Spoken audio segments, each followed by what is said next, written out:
Good morning, everyone. Greetings. This is Queen Elle. It's March 2nd. It's a Monday. Um, I am so excited to speak with you all today. I just opened my brand new first tarot deck. It's the Universal deck, and so I'll hold it up so you can see. So this is a variation of the Rider Waite tarot deck. The Universal one is very comparable. It still has the illustrations from the original illustrator, that is Pamela Coleman Smith, and this was recolored by Mary Hanson Roberts. Um, as of right now, both the traditional original Rider Waite deck and the Universal Waite deck are both distributed by US Games Systems Incorporated. So in my previous videos, I'll link them below. I did provide some background into my new journey as a tarot reader, and I mentioned that I would do more of the unboxing of the actual deck and my takeaways from it in a upcoming video.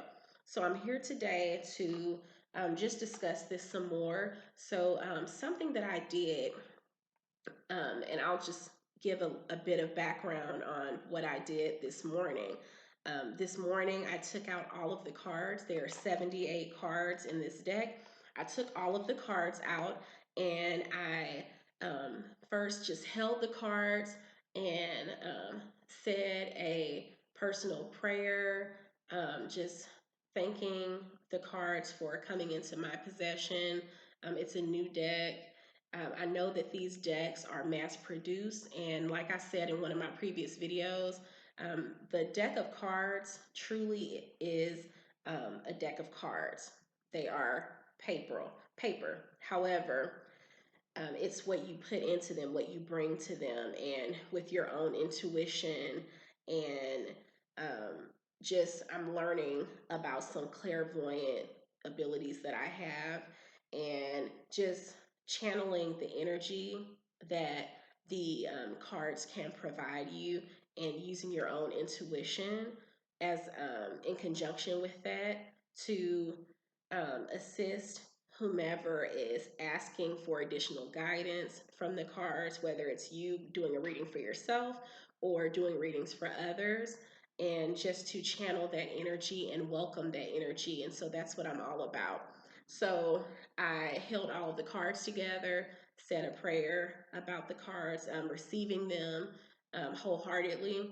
And then I took every individual card and held it between my hands and said my own personal thank you to the cards and welcoming them into my space and into my essence, and thank the cards for us working together moving forward and the journey that we're embarking on, which I'm quite excited about.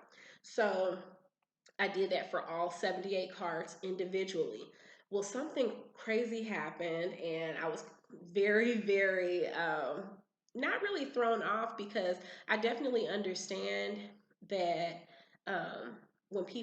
sometimes when people pull cards, they'll see what actually jumps out at them, whether it's a card popping out of the deck or falling when they're shuffling, things like that. They use that as a sign that the deck is either trying to tell them something, or that there is something that can be gleaned from that card that fell out or taken from it. So as I was holding each individual card between my hands and thanking the cards and welcoming the energy that we can bring together, one of the cards felt so hot to the touch that, it almost felt like it was alive. And I'm usually very warm, so my hands are warm by nature anyway. However, another thing I did was I blew on each card. Well, it didn't require any like heat of my own. I mean, I was blowing like And so that's a cool breeze. I could feel it just now when I did it. So I'm doing that with each card, but one card in particular just felt so warm to me. So um, I grabbed that card, and because I was still early on in the deck going through, I wanted to keep going, keep that energy going through each card. Another thing that I did actually prior to starting is I said a prayer to myself and centered myself before starting with each card. But once that card felt so warm to the touch, I set that card aside and then kept going. Mind you, I'm keeping the cards face down because I still have not gone through the practice of looking at each card and absorbing what the card is saying to me and making note of it. And so I will still do that in my journal throughout this week, but I hadn't done that yet. So I didn't want to kind of be distracted by looking at what the card was saying to me in that moment. I just set it aside. So I kept going through the cards. Well, several cards later, another card, I did the same thing. It didn't, none of the rest of the cards felt warm to me, actually, other than that one. But there was another instance where a card, it felt, I didn't really feel anything from the card, but in my mind, I heard pull that card, take that card. And so at first, when I heard pull that card, I thought to myself, okay, I mean, I don't feel the warm feeling this time. I'm just going to sit this card with the rest of them. I'm going to pull all the cards at one point. I'll sit that down. I sat it on the deck, started with the next card. And at that moment, I heard take that card, pull it. And so I took the card and I sat that on top of the other one and I kept going. So I never heard that notion or voice anymore with any of the rest of the cards. So here we are now. I actually kept those cards face down and I wanted to um, pull them together with you just to show what they were. I'm really excited to see what they have to say to me. Now, the first card, the one that's on the bottom, and one thing that I want to note is the stars that are on the back of the cards. I really like that illustration as well. I'm all about stars. So I'm going to take the first card, the one that felt warm to the touch, just to see what it is. So, ooh, excuse me. This is the Hanged Man. So this is the one that actually felt warm to the touch. And if you watch one of my other videos, you know that I deliberately did not read the booklet that came with this deck. It looks nice enough. I may look at it sometime in the future, but I didn't. I deliberately did not look at it at this point. I don't want my image of the cards or what I feel the cards are saying to me to be skewed at all by me reading what someone else is telling me that the cards are supposed to mean or represent to me. I feel like it's a personal relationship that I want to have with the cards and that I look forward to having with them. So, the Hanged Man. Now, if you notice, at the top in Roman numerals, it's the Roman numeral 12. So, something that I mentioned in my last video, I was talking about my birth number being 3 based off of my birth date, and how when I looked to see what my tarot birth card was, it was the Empress, and she had 3 at the top. Well, part of the Empress, she had a crown, has a crown at the top of her head that has 12 stars. And I mentioned that I'm the 12th zodiac sign, Pisces. So, instantly when I see the 12 at the top, I automatically think of my zodiac sign being Pisces. Um, I don't want to take this too literally as far as a man that is hanged. One thing that I will say, if I turn the card upside down, just so I'm able to view the image of the man a bit more, excuse me, I have a little cough. So looking at the image of the man a bit more, seeing that yellow brightness, it reminds me of what I was saying about the Empress. Seeing all of the yellow around is like a light shining. So I feel like his light is shining somehow, even though he's the Hanged Man. Um, I see he has his hands behind his back, which I feel is saying that he's hiding something or is secretive and has a secret to keep. And um, but he's still poised in a somewhat relaxed position with how his leg is kind of crossed behind him.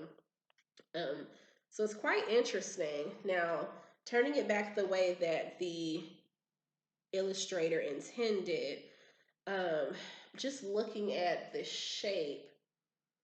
So the tree is in the shape of the letter T, which doesn't really resonate with me. Um, this one is quite interesting. I might need to meditate some more on this one and really delve into why this card in particular stood out to me, because I feel like it wanted me to pull it for a reason. So I will meditate on this card throughout the day and I will report back if anything jumps out at me from this one. My battery's a bit low, so I'm going to make this quick. So the other card, this is the one that my intuition, my third eye was saying, pull this card, take this card. So this one is the Lovers. Oh, okay. So here's the Lovers. Very interesting. So this one has the number 6 at the top. Now, interestingly enough, my husband, his zodiac sign is Virgo, and Virgo is the sixth zodiac sign.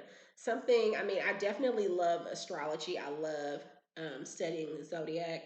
And so when I think of numerology, I instantly tie it to zodiac. That's just how I process it. So that 6 made me think of Virgo, and I see what looks like an angel because of the red wings giving a blessing. Red, as I said from the Empress card, it makes me think of warmth and love. And so, of course, this being the Lovers, that's just really interesting.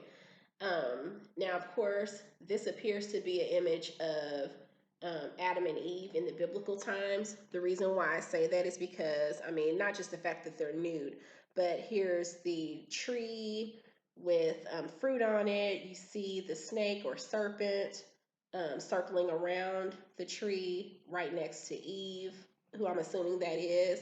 So if that's Adam and Eve, I would assume that that's supposed to represent God. However, having the wings makes me think of an angel. There is the sun. That seems to be a common theme so far in just the few cards that I've seen. And the sun, I think of radiance and just shining a light down. So that purple cloak, purple is my favorite color. Purple is a symbol of royalty. And so this is divinity at its finest. This is divine royalty. So I'm not sure what the hill represents. The interesting thing is looking over here at what at first glance is a tree next to whom I assume is Adam. That's actually fire. The leaves look like fire. And so I'm not sure if the lovers are, I mean, they appear to be receiving a blessing. I'm not sure if this is also showing a potential curse. Um, for this card to have struck me and for me to hear pulling it, this will be my first time of looking at the cards in conjunction with each other to identify what this means. So that 6 and 12, I automatically tied that to myself and my husband. And the lovers, we are lovers. I see, I sense a blessing that we're receiving, but also I really need to dive into what the hanged man means. I'm not sure if it means that um, some decisions that we are making some major decisions right now within our household. I'm not sure if there's a juxtaposition between a blessing and then the hanged man representing um, making the wrong decision. And so we need to find the balance between the two of them.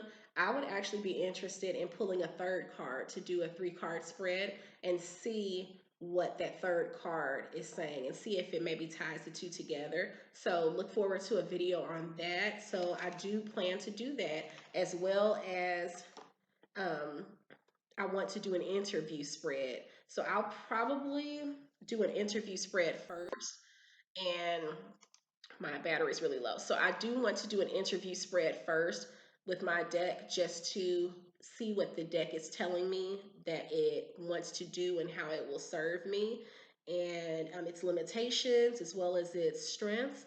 And then I will do a third card for a 3 card spread, to see how I could tie these two together. So look forward to that. Thank you so much for joining me today. Many blessings. This has been Queen Elle. Please visit my Instagram, QueenElle79. Please like, comment, or subscribe if this resonates within you. And I thank you for joining me on this journey that I'm embarking on as a tarot reader and just through spirituality as a whole. So thanks again. Many blessings. Bye.